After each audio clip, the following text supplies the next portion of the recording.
It's a point. The Cubs win the World Series. 10-5 touchdown. Kansas City. Damian Williams runs to immortality and will be remembered forever in the Chiefs' kingdom.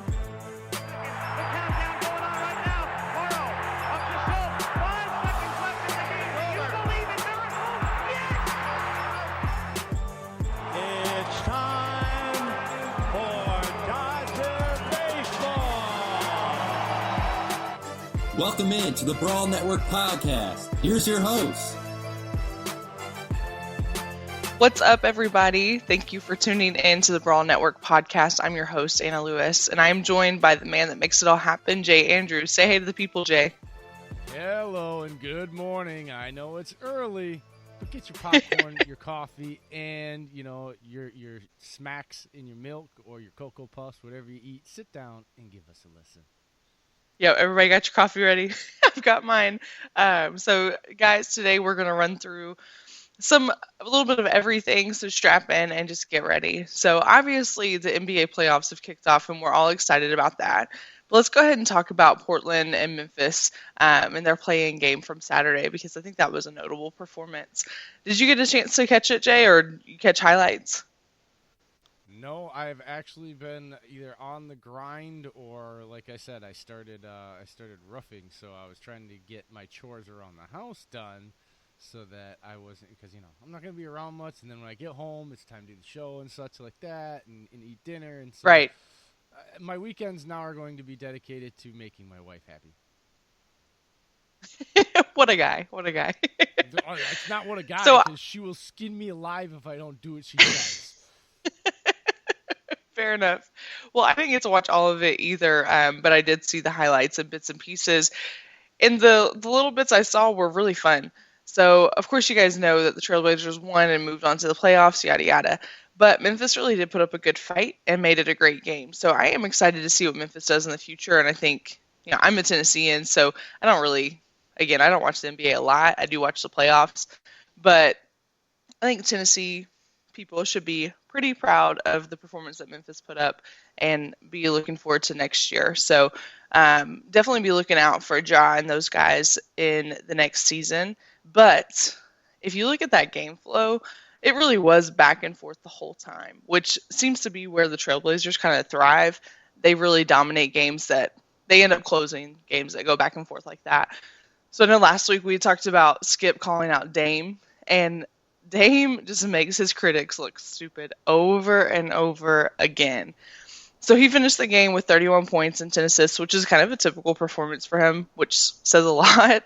CJ McCollum had 29, Nurkic had 22, and Carmelo Anthony had 21. So it was a great team performance by the Trailblazers, and I'm really excited to see how they do against the Lakers. So that game is tonight at 8 Eastern, I believe, and that should be really fun. So I know the Lakers are supposed to win. They do have that all-star roster, but I think the Trailblazers will make it a good fight, and it should be a fun series to watch. Are you going to try to catch any of that? I know you're busy. You know what? I'm trying more and more to get back into, because I used to love to watch NBA playoffs, because I always said it was the only time of the year where basketball took it seriously for itself, because there's too many games. It's like baseball. Exactly. You want basketball players and the fans and everything. Football's the model, right? But anyway, I digress. I'm going to try to catch it, but here's the funny thing. People need to stop trying to call out the little guys, okay? Yeah. Because you're already born and go through life with a chip on your shoulder, and so then when you start to pick at them on a national stage, what do you think is going to happen? Right. Like, Dame Lillard isn't a 6'9", 265-pound steamroller like LeBron James. He's got to work twice as hard to be where he's at. I don't care what you think about him. Like, I'm not surprised he's motivated and even more mad than he is every day of his life because of what Skip has done. All Skip is doing is making himself look like an idiot because he's fueling this fire. Perfect, Anna. Yep. And we're going to talk a little bit more about Dame later. I've got him as one of our MVP nominees for this week. But, yeah, great game. I think it was a lot of fun. But we're going to jump right in to day one of the playoffs, which was yesterday. So I did want to throw in there really quick.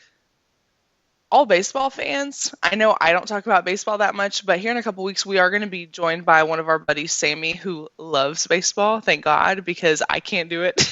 I can't sit and watch it. So if I started talking about baseball, you guys would probably never listen to me again. But when Sammy gets here, he'll be sure to catch you guys up on all things MLB, and then you will definitely get your dose of that. If you want to know how I feel about baseball, hit me up at UPJ33. Look at what I just tweeted out a few minutes ago this morning on Tuesday, and you'll know exactly how I feel about baseball. My son plays. I love the plug. Yeah, well, my son plays, and as a youth sport, he's getting to that age, after this year, he'll be in Little League and stuff. I may end up in jail if somebody ever throws a projectile at him on purpose. I'm sorry. It's like...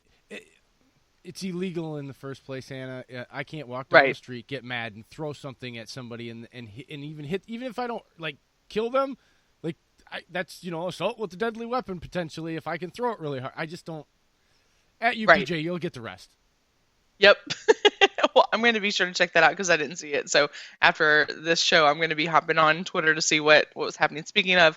My Twitter handle is at Anna_Lewis35, and that's where I will update you guys on everything I'm going to talk about this week. And if you have any requests on topics, definitely hit me up on there as well.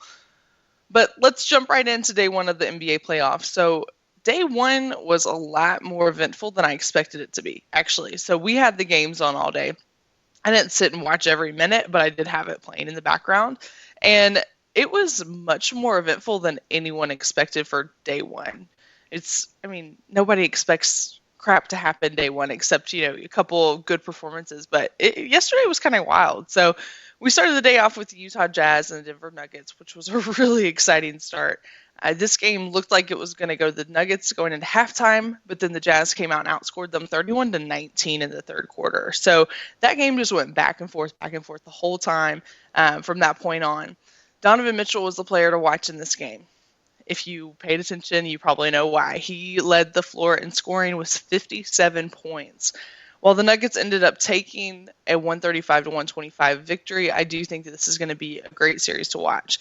I'm honestly excited to watch the NBA playoffs because usually in the first round, there's not that many matchups that you're like, oh, I definitely want to watch this. But these teams have showed that they're all on a level playing field for the most part. And I think a couple of the series are toss-ups on who they're going to go to. So this could be an exciting year. It's already different enough. So it's cool to know that Series 1 is going to be pretty cool for most of these games. The next game of the day was the Brooklyn Nets and the Toronto Raptors. And all I can say is, wow. Wow. It was rough. And I even put out a tweet yesterday about the Nets because I don't even know if they knew that they were playing in a playoff game. They didn't show up. They came out flat, and they weren't efficient behind the arc. I think they were 28% or something from behind the three-point line. But on the other hand, Fred VanVleet of the Raptors had a great day from the three. He went 80%, and he led the team in points with 30 points. So I do hope this series becomes a bit more fun to watch, but I honestly wouldn't be surprised if it didn't, especially if the Nets continue to not show up and play. So I think the Nets are just banking on having Kyrie and KD next year. It's like they don't even care about this year. The Nets have been banking on their upcoming or superstars coming in since 1992. Yeah. The only time the Nets were relevant was during the Jason Kidd era and that little stretch there. True. And then everything they've done or tried since then has been chasing their tail. And redundant. Yep. It just hasn't worked. I honestly, I've always liked watching Toronto play, especially after their win last year. No, after losing Kawhi. Not a big Toronto fan. No. Giannis Antetokounmpo. Where you? Okay, fair enough. I do like him, but I like Toronto.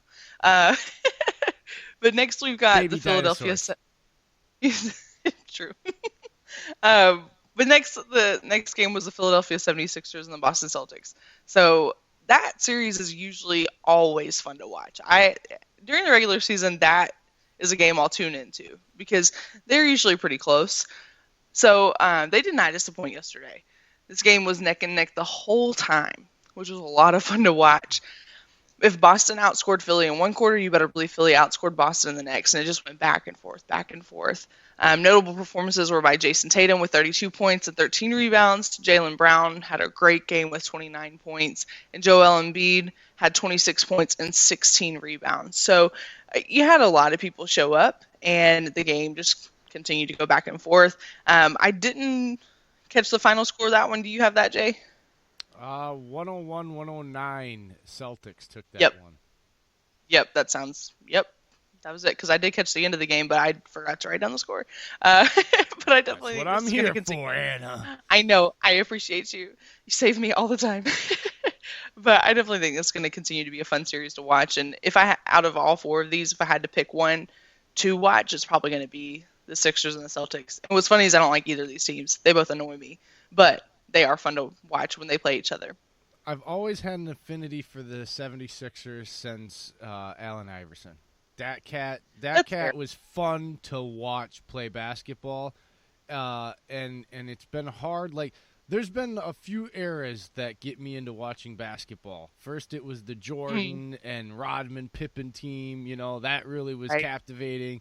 And then you had AI with the 76ers, and then the Shaq Kobe Lakers, and then then the Shaq Wade Heat, right? Yes. And then a few years later, you had the Heat again with the super team. And LeBron has always intrigued me just because of his talent level and all the stuff he's got going on, right? He's got to deal with. Yep. So, again, there's some stories, but I've had an affinity for the 76ers because of AI, man. There's something about that dude that was just fun to watch and root for.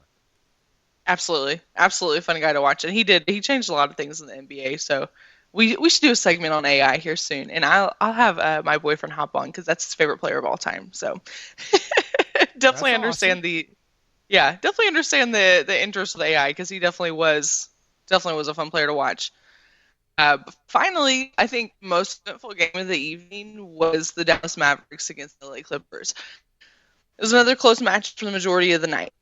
Actually, it looked like the Clippers didn't even want to be there. They kind of showed up the way the Nets did, and I was watching that game. I was like, what? Like, I didn't expect Kawhi and Paul George and all these guys to show up flat, and they did. But they ended up kicking it into gear and bringing the performance that you would expect out of such a powerhouse team. But I think we need to take a moment to talk about refs. And this is in any game, but the refs have kind of gotten out of hand in the NBA, and I think they've gotten out of hand in a couple of different sports. But did you see this game, or did you see the ejection in this game? I actually saw Nate from at the Cowboys brawl, right? He put in the messenger, like, if you think Kristaps Porzingis' ejection was warranted, please lose my number. And so then I had to go check it. I had to go check it out. So shout out to Nate, because he's the only reason why I was on top of that, because he was so outraged by it. And Nate is not at all shy to be quiet, and say what he's got on his mind. So shout out to Nate. That's funny. At the Cowboys brawl for tuning me into that one. But yeah, that was a soft ejection. It's like, it was. I agree with you. The refs in the NBA, they actually think that people pay and want to watch them the longer that I've noticed. Like, they're too much a part of the game, and in big moments. Like, that's when you should be swallowing your whistle and letting things go. Is in big letting moments. Things happen. Not trying to interject yourself and make you be the focal point. Yep, it was absolutely ridiculous. I even think saying it was a soft ejection is like understatement of the year. Because I was trying to. I don't even know. I know. I don't even know what happened. Like, I was watching it, and I went back and watched the replay of it as well, like over and over again, trying to figure out what in the world could have made this ref go, "Oh yeah, double technical." Like, this is it. But I don't know. I don't even know. I know what they said they gave it to him for, and that he shoved Morris. But I don't. I get so frustrated with refs, but we talk about this all the time in sports, at every level. I even talk about it with sports leagues I play in for fun. Refs are not here to control the outcome of the game or control how players play. They're here to control the temperament of the game and make sure nothing gets out of control. So it just seems like they don't get that anymore. Like you're saying, they think that people are there to watch them. It's like, no, like everyone hates you. Please stop. Like we don't want you here anyways. The most annoying sound ever in the history of the world is a screeching, high-pitched, overblown whistle, which seems to be frequently done in the NBA to draw extra attention that they're actually blowing the whistle. Right, right. And you know, like just, when your 3-year-old nephew or son or daughter or whatever you have out there is running around the house with the whistle like damn near swallowed down their throat, just constantly blowing as hard as they can. Yeah, that reminds me of NBA refs, Anna. That's hilarious. Yes, that's a great description. And I think now where they don't have any fans to yell at them, I mean, fans yell horrible, horrible things at the referees. They don't have that. So there's no pressure or accountability for them to be better. And I have noticed they've called a lot more questionable fouls, a lot more they've called a lot of fouls more aggressively than what they would if they had fans there. Like just a normal everyday foul, they're calling it as a flagrant one. And it's just different. And there's those levels for a reason, and they're completely abusing that. So I, for the most part, have enjoyed watching the NBA in the bubble. I mean, they've adapted as well as they can, but the one thing that I think they fall short on is holding the refs accountable. And I know they're going to get roasted on Twitter. It's our job to roast them when we hop on the show in the mornings, but they're not getting that immediate reaction, and it shows. It really does. So yes, I'm over it. I got a couple of questions now going back through these games I want to ask you and get your take on. And we're going to start with this one because it's probably the most talked about that I noticed about yesterday just in the sports world, because I do spend my entire day listening to sports radio and podcasts, right? Right. So one of the big topics out there, Anna, is if Kawhi Leonard is able to win a chip with the Clippers and basically and the MVP, right, the finals MVP, he would be the first player in NBA history to do such a thing on 3 different teams. Also would mean he wins back-to-back championships where it's on a team where they've never made it that far, never won, and the Clippers have never even made it to the NBA Finals before. The question is here, would that put Kawhi Leonard in the GOAT conversation with the Kobe's, LeBron's, Michael Jordan's, historically? That's the question. Thanks, Jay. Appreciate it. Waking me up this morning. Oh, yeah. The tough ones. So he's like, I have a question, and this is not going to be a softball. I don't know. Okay, so how long has Kawhi played in the NBA? Do you have this available? Because I know LeBron is on his 17th season. Well, you Kobe played 20. Kawhi was, I think, like in his second year when he won the championship. So I would say he's got less than 10 years in. So I don't have it up right now, and my computer's being slow because I'm on the box score thing. But, yeah, I don't want to get off this box score things in case we need it. But anyway, absolutely. He's under 10 years. Under 10 years. Yeah, so I think we need to wait and see how the rest of his career plays out. Because part of the reason, in my opinion, so I don't even jump into the conversation of Jordan versus LeBron. I won't do it. It's a trap. They played in 2 different eras, and I think it's really hard to compare them because they both changed the game in their own way. And you don't compare Wilt Chamberlain to Shaq, so I'm not going to compare Jordan and LeBron just because that's a conversation that I'm not prepared to have. Kawhi is a phenomenal player, and he's a lot of fun to watch. I personally really love watching Kawhi, and I would say I'm a fan. So I want to say yes, he enters that conversation because I like him, and I think he's hilarious. But I just don't know because I don't know that he's done anything to change the game of basketball, if that makes sense. There's nothing crazy. There's nothing crazy about his style of play or anything like that. And I think the reason that when you look at someone like Michael Jordan, who, and I'm not taking anything away from anyone in the NBA, but when you look at that work ethic, you look at Kobe and his talent and his work ethic, and you look at LeBron, and just the reason he changed the game is because he's built like a huge tight end, but moves so well. You can't. I mean, you can't. The game wasn't ready for him, and that's why he took it by storm. And I just don't know that Kawhi jumped in like that. Not to say he's not a talented player. I think he's definitely one of the best playing right now up there with Giannis and LeBron. And I do think that the best matchup ever would be the Lakers and the Clippers right now. I think that would be a lot of fun to watch. Would I be wrong if I made the statement from watching him from a young player to even now that he is one of the most dominant, overachieving athletes I've seen in the modern NBA? When I look Would at you be his, wrong? Yeah, I mean, what No, I'm you saying would not be here wrong. is when I look at his athletic skill traits and prowess compared to your typical superstar, he Right. is a guy that just doesn't seem to match up. But when he gets on the floor, he's able to dominate on both ends like those guys. To me, that's where I think it's hard for people to put him in, because when you watch him play, you don't immediately say, wow, Kawhi Leonard is, the next big thing, but his numbers and the results of his play on the court put him in those conversations. Am I off base? Absolutely. No, you're not off base at all. I think he's actually somebody that caught me off guard. So NBA, the NFL is what I watch. I watch that, and then I watch the SEC football, and that's it.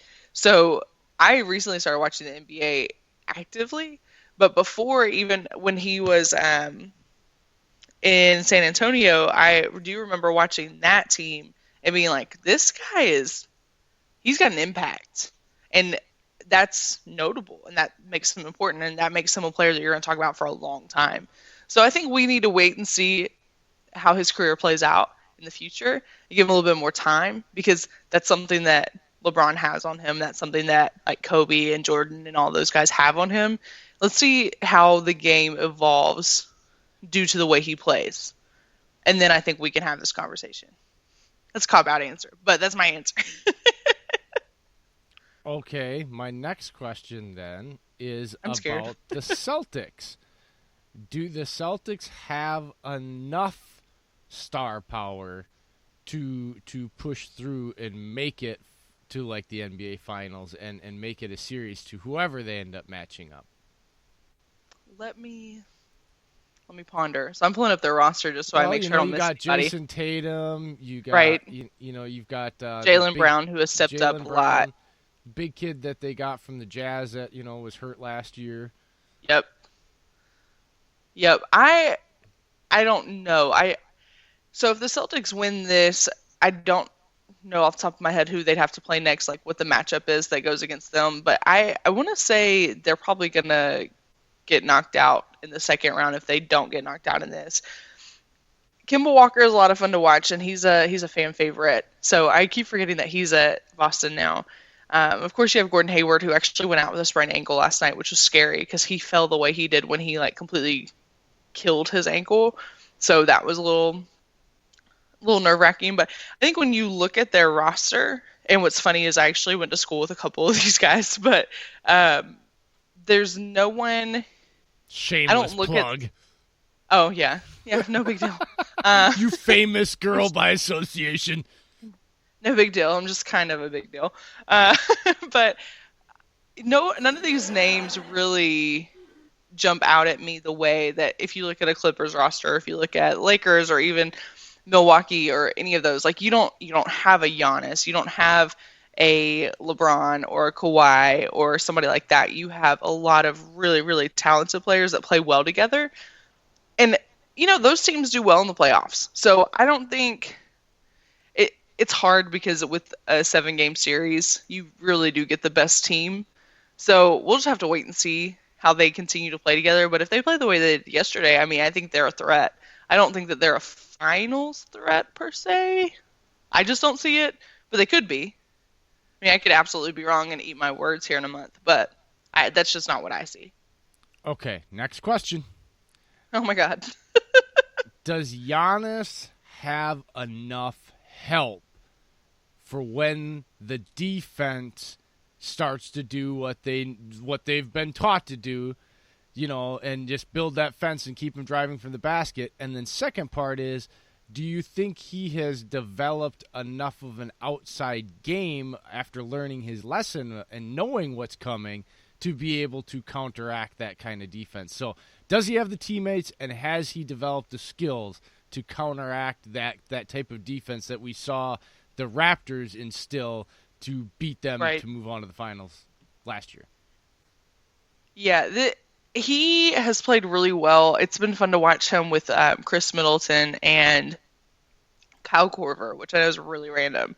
But the few Bucks games that I've caught, I've noticed that those two guys have been probably his number 1 and 2 assists that he looks for. So I think if he can continue to keep a level head and not be afraid to dish the ball out, I think he'll be fine. And I do think that he has guys that they will step up and make a play, like Eric Bledsoe is a great player. Brooke Lopez is a great player. I mean, you have some really talented guys there. You also have Robin. I forget that Brooke and Robin are on this team. But it's just a matter, in the playoffs, you see stuff is different. And I don't know how to explain that. But, again, it's different than football because, it's one and done. In basketball, in baseball, in hockey, you have series, so really the best team moves forward.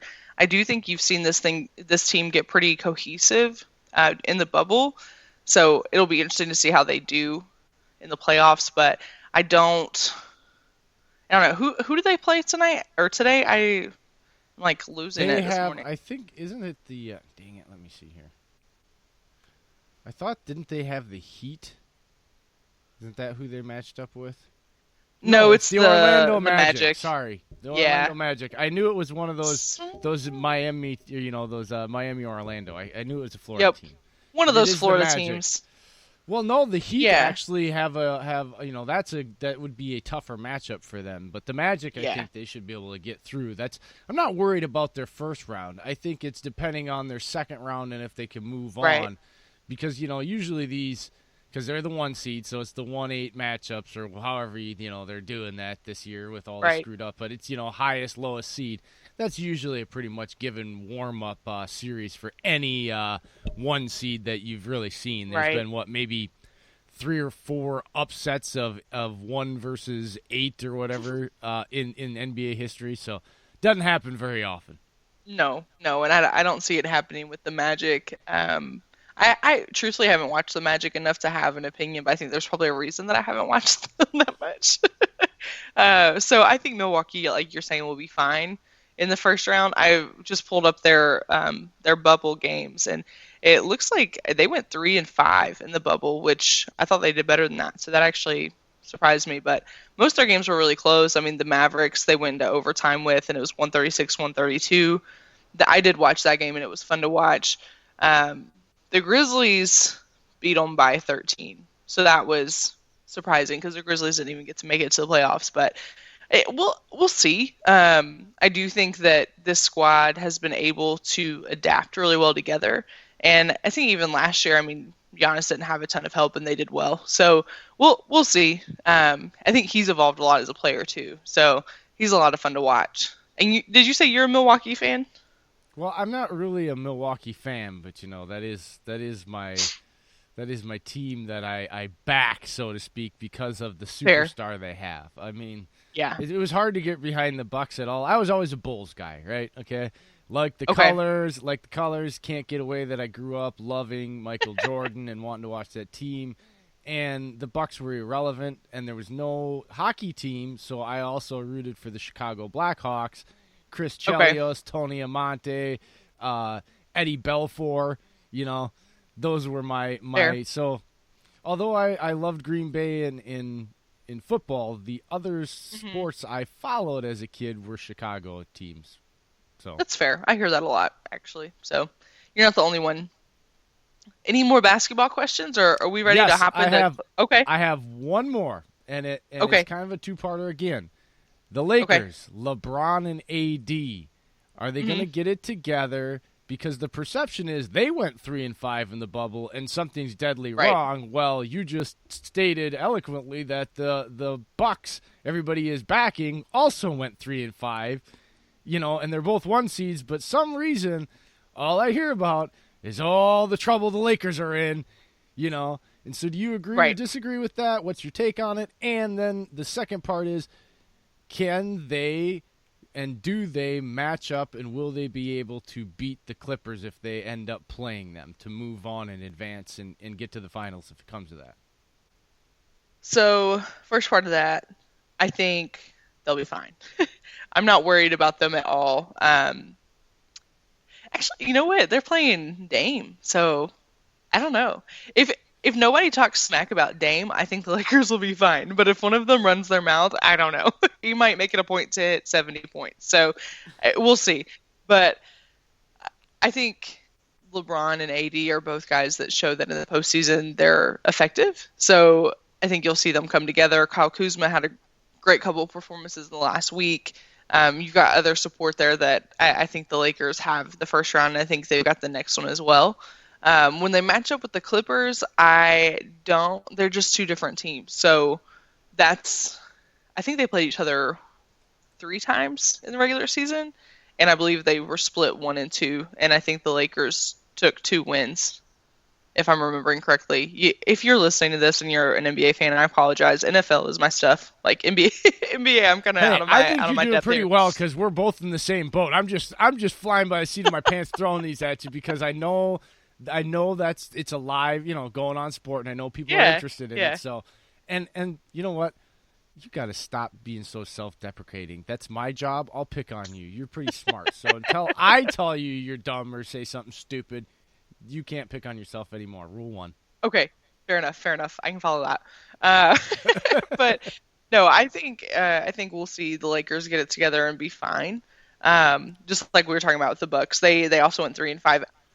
These teams are already in the playoffs. It didn't matter.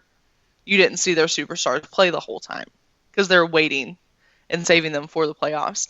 Now, I do think that this series against the Trailblazers will be fun because you have Damian Lillard and CJ McCollum and those guys they're feisty. But I think LeBron and AD will control the game and control that series and move on. And I think we'll see that Lakers team that everybody was anticipating. And then the Clippers, I really don't know. I think it'll just be who shows up and who decides they want it. A lot of games come down to that. So I think that series will probably go back and forth, and it'll be a 4-3 type of situation. Okay, this is the last one, I promise. Is LeBron? Oh, Jay. Is LeBron? Because it just popped in my head, and it's really a juicy one. Is LeBron just getting too old to be able to deliver on the expectations put on him every day in any NBA series or regular season? Like this isn't the 28, 29, 30, 31-year-old guy that could just flip the switch every day, every night. Like, he does it, and it feels like he comes up lame or he runs out of gas. I mean, he's 33, 34 years old. Your body starts to change, man, no matter how much of a god you might be at working out. Right. No, I don't think he's getting too old. I think that's been a narrative that we've heard a lot, and I've seen games where to me, it doesn't look like, oh, he's tired or, oh, he's giving up. It's like this game doesn't necessarily need him anymore, and he's preserving himself a little bit better. So I think so he has a longer career, more than likely. But no, I don't think he's getting too old, and I actually think that over time he's become more impactful because now he's a leader, and everybody that's playing on his team right now, I know they're all NBA players, but I mean, can you imagine being a 21, 22-year-old going, oh, LeBron James is my dude. Like, that's the guy on my team. And people play up to that, and I think he still is the same impactful player that he's been for 10 years. So, no, I don't think he's getting too old yet. I think we'll see it soon, but I don't think we've seen it yet. All right, perfect answer. All right, that concludes my dissertation of you. Okay, thank God. So I got to get off the NBA because you are free of my control.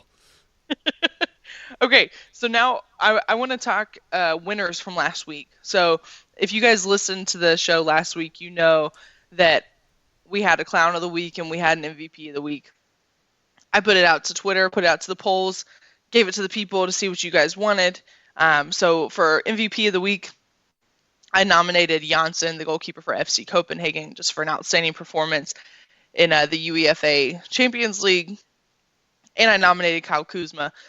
And I went and checked the poll this morning, and it looks like you guys voted for Kyle Kuzma. So congrats, Kyle. Hope to see you kill it tonight. Please do yourself a favor and don't talk bad about Damian Lillard. And you should be fine. But speaking of people that love talking trash about Dame, let's talk Clown of the Week. I think we all had fun with that segment. Everyone loves fun. Wow. Everyone loves poking fun at just goofy people. And I think one of the goofiest people in sports is Skip Bayless. So we had Skip Bayless and Vic Beasley for Clown of the Week. And in a shocking turn of events, I actually expected this to go one way, and it went completely opposite. You guys voted for Vic Beasley. And I looked, and most of the people that voted on my poll are not like from Tennessee or Titans fans. I was like, oh, I thought maybe it'd be swayed because a lot of my followers are Titans fans. But no, it just looks like you guys really thought that my whole Vic Beasley spiel was funny, and he deserved it. So, Vic, hope you get your stuff together, and hopefully we can be talking about you for MVP of the week instead. But if you didn't get a chance to vote on these polls, please go give me a follow on Twitter at Anna_Lewis, and be sure to add your input. If you guys have any nominees for either MVP or Clown of the Week, tweet them at me, and I will get them added to the show. But it's a new week, so let's get to this week's nominees for MVP of the week. I feel like this should be pretty easy because one of these guys responded to someone from last week. You might know who I'm talking about. Do you, Jay? Do you know who I'm going to say? No, I'm in the dark on this one. Okay. So, Damian Lillard. Dame dropped 154 points in 3 games shortly after Skip Bayless said he wasn't clutch. Coincidence? Stupid. I think not. So, watch out for Dame in the playoffs versus the Lakers tonight. Honestly, I just hope that no one on the Lakers squad talks smack about Dame because I know he'll make it his personal mission to embarrass them. But I couldn't think of anyone more deserving than Dame this week because I did pay attention. I watched several soccer games. I watched a little bit of hockey. I even had some baseball on in the background. But out of all the performances I saw, Damian Lillard deserved it the most. So I didn't even nominate anybody else. So, Jay, unless you have someone else in mind, Damian Lillard is going to take the cake this week. No, because what Damian Lillard did last week had historical significance. From what I understand, there has only been a couple of performances of 60 points or more in NBA playoffs. One was Elgin Baylor Sr., and the other was Michael Jordan. You're right. And so I think I saw putting that up those 56 or 58 points, I know it's not 60. It's close enough, man. And he's a little, I hate to say littler guy, but for an NBA guy doing what he's doing is just as astonishing and as intriguing to me as AI was. Absolutely. He shouldn't be scoring that many points. And it's not like he's doing it all from three-point range like Steph Curry. He takes it to the hole an awful lot. And so he I give him dunked on a credit. 7-foot guy this week. That's awesome. why I'm saying AI, because that's just like you just don't see that often, and that intrigues me. And so I don't think there's any more deserving person or player out there right now. Good job, Anna. Fair. So I think both of those guys definitely have me against the world mentality, and it's a lot of fun to watch. I think that's why I like him so much. That's probably why I liked AI a lot too. They're fun guys to watch. So Dame, it goes to you. If you ever hear this podcast, know that you have 2 fans right here, and we love watching you light it up. So, shifting gears over to Clown of the Week, I'm just going to throw a whole basketball team as nominee at number 1. Brooklyn, I'm sorry, but it's you. Did the Nets even show up yesterday? I don't know. I turned the game off, but I don't think they knew they were playing in the playoffs, and for that reason, they are deserving of Clown of the Week. Hopefully they get it together and play a little bit better in Game 2, but we shall see. But that performance was straight up embarrassing, and your fans should start burning jerseys now because that was annoying. But surely they'll give us something better in the future. I don't know if they're banking on their time with Kyrie and KD, but hopefully here, even in these playoffs, we will get a better performance by the Nets. But I do think this is going to be a gentleman's sweep, which will be fun. So for the next why do they nominee, call it a gentleman's sweep? Because you're being polite and you give them one game. No. Okay. It's a polite thing to do. Do you understand? I don't actually know. That is that's an oxymoron, because you can't be swept if you don't have a 4-0. So like I don't like that term in basketball. I'm sorry, but I think it's funny. That should be nixed from the lingo of basketball forever, because it's an oxymoron, makes no sense, it's dumb, and nobody feels better about winning one game. And right. if you're the other team, you don't want to play 5 games. You're trying to get out of there in 4-0. There is no benefit or reason to just give up a game just for the hell of it. No, what actually happened is the other team, even if they're the worst team, beat you one night. You didn't let them win. Let's just get rid of this, please. Just get out of here with that. It's annoying. I love it. I love that take. That's fair. So for my next nominee, I threw 2 teams under the bus because there was no one individual. I mean, I definitely could have been lazy and nominated Skip Bayless again because he's a clown every week, but we'll get on to him in the future. But I decided to jump over to soccer again this week. I've been keeping up with the UEFA Champions League, and honestly, I've been disappointed by some of the performances. In a tournament, you expect a lot out of teams, and there have been a few teams that just haven't shown up, so it's been frustrating. But the most disappointing performance I watched in the past week was FC Barcelona. Even if you know nothing about soccer at all, you've probably heard of this team. And it's because they're good. They're usually very good. And when I was putting my outline together for today, I was like, let me go and check myself and make sure they're still good.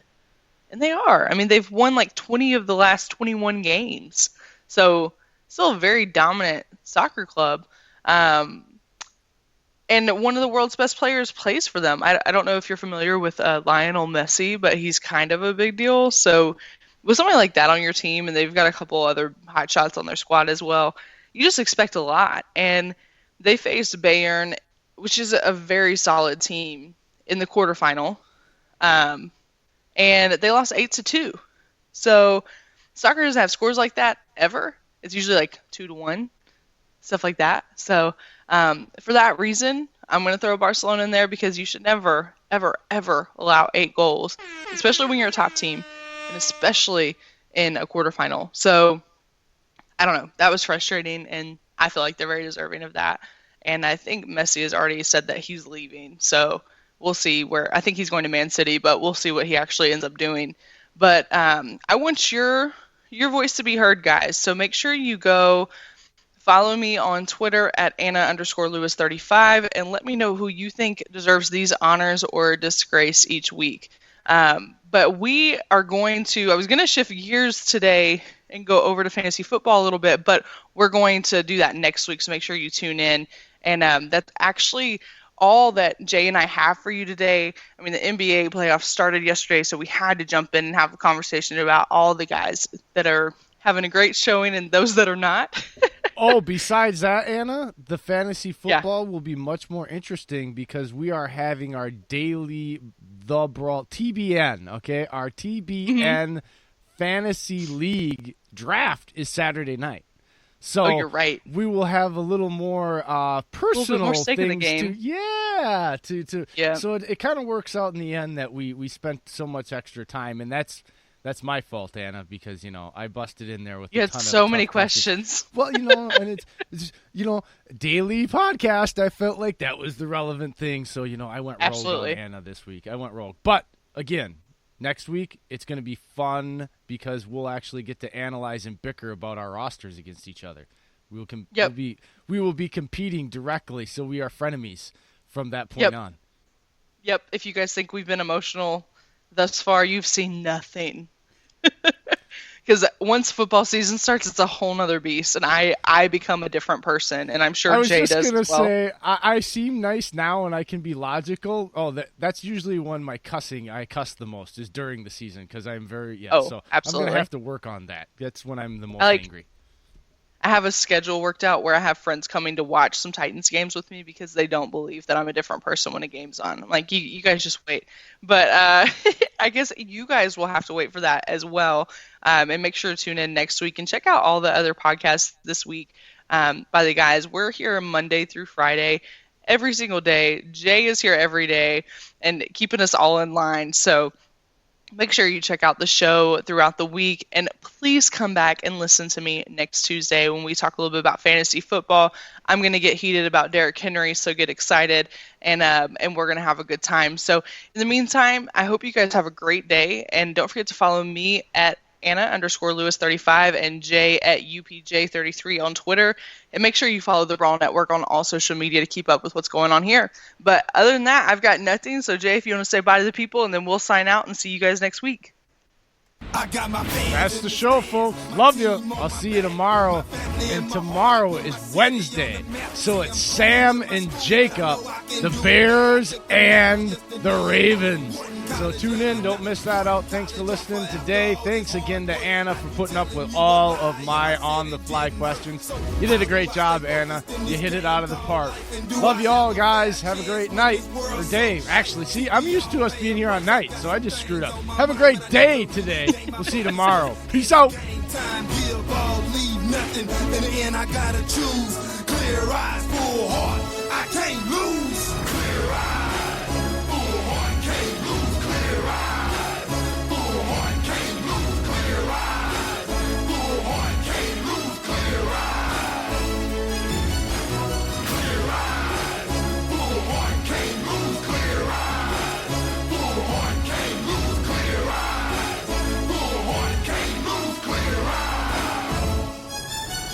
Now look me in the eyes and put your hand in mine. Forever's about to happen right here in this moment of time. So let's draw a line right here in the sand. And let me say that on this very day is the day that we took a stand. Cause not just the game, it's more than a game. It's more than the hurt, it's more than the pain. It's more than the glory, it's more than the fame. This right here's about legacy, man, so it's bigger than me, it's bigger than us. We can lose sight in the midst of the fuss. Let's slow it down and take it in. Enjoy this moment, what's the rush? They wanted bad, but we wanted more. This is what we've been waiting for. With tears in our eyes, we let our hearts roar. Unleash war when we walk out this door. We won't be delayed, we won't be denied. In the end, we won't refuse with clear eyes, a full heart.